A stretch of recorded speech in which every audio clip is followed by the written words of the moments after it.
Bienvenue dans la boîte à chat. On a commencé dans les épisodes précédents à se demander comment relier les caractéristiques du son que l'on entend à celles physiques de l'onde. La dernière fois, on a discuté d'un outil bien pratique, la pression acoustique. C'est la partie de la pression qui oscille au passage d'une onde sonore. On a vu que période et fréquence de cette oscillation étaient reliées à la hauteur du son. Mais alors, qu'est-ce qui décide de son volume ?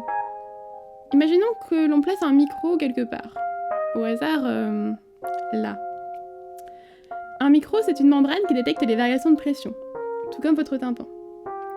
Le micro convertit un signal mécanique, le mouvement de sa membrane, en signal électrique. C'est ce qu'on appelle un transducteur. Maintenant, au passage d'un son, comme celui-ci, le signal mesuré par le micro aura cette tête-là. Et cette courbe, vous l'avez déjà vue lorsque l'on parlait de hauteur. Mais je ne vous ai pas tout dit à son propos.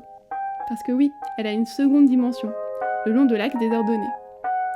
Et c'est celle-ci qui nous intéresse pour savoir si un son est fort ou non. Le maximum de la pression acoustique, c'est ce qu'on appelle l'amplitude de pression. Elle représente, au point où j'ai posé mon micro, le maximum de la variation de pression par rapport à la pression atmosphérique. Cette variation est causée par le passage de l'onde acoustique. Cette amplitude de pression peut varier indépendamment de la fréquence du signal, c'est-à-dire de sa hauteur.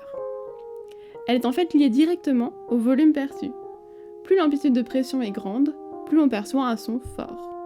Mais en pratique, vous l'avez remarqué dans la vie de tous les jours, on ne parle pas de pression acoustique, à part entre gens bizarres appelés acousticiens. Mais plutôt de niveau sonore, en décibels. Et bien pour comprendre le lien entre les deux, on a justement fait une vidéo sur la série principale de la science sonore. Moi je vous dis à très bientôt dans la boîte à chat, et puis bisous!